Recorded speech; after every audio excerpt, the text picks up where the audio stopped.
svojim redovima. A kako ste se uopšte našli u cijeloj ovoj priči? Pa ova cela priča za sve koje gledaju, molim vas, zapamtite, ovo zaista jeste počelo potpuno spontano na Facebooku. Nije nikakav Sorošev plaćenik, nikakva budalaština počela ovaj protest.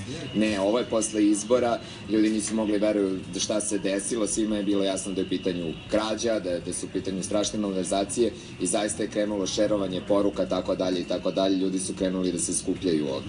Ali, Damjane, izbori su bili regularni, demokratski, svako je mogao da izađe da glasa, je li tako? Ne. Danas smo mogli da vidimo da je 800.000 mrtvih ljudi, to jest ljudi duhova, glasalo i gomile neregularnosti za vreme izbora koje ljudi stalno javljaju. Mislim, da ne počnemo od toga da svako ima ličnu priču sa biračkog mesta neku da ispriča. Hoćete reći da sve te neke optužbe koje ovako javno iznosite, iza njih postoje određeni dokazi, je li tako? Pa ti dokazi upravo izlaze na medijima. Samo pratite medije. Naravno, ja apelujem na sve da ne prate mainstream medije, nego da se uključe na internet, na Facebook i tako dalje, jer da smo pratili mainstream medije, ovaj protest ne bi postojao, to jest i u novinama ni ne postoji.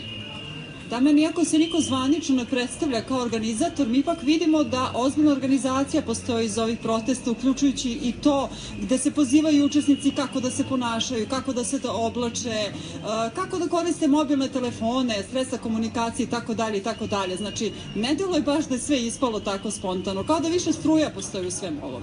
Pa u tome je i problem što ljudi pokušavaju da prikače ideju više struje na ovaj protest. To u stvari ne postoji, zato je ovaj protest tako divan i ne mogu da veruju.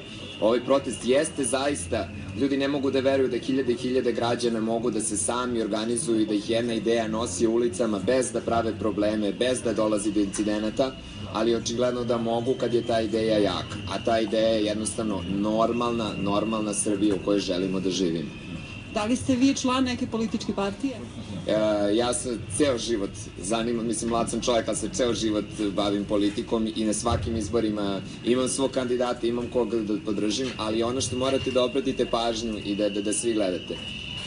Ovde ima raznog sveta, ima divnih ljudi, ima ljudi koji su politički aktivni, koji nisu i sada prvo veče se pojavio Sima koga neko veliča, nekoga pljuje u medijima, nekoga naziva ovakvim, neko ovakvim. Ja lično se ne slažem sa čovekovim političkim stavovima, ali u globalu se svi slažemo da ne želimo nikakve nemire i želimo red. Zato što svi pokušavaju da bace ljagu na ove proteste, na ove ljude. Na ovim protestima je ceo Beograd dolazi, ovo je najnormalniji svet koji se samo bori za svoje prava. Hvala što ste bili sagovornik za Kurir televiziju. Hvala i vam.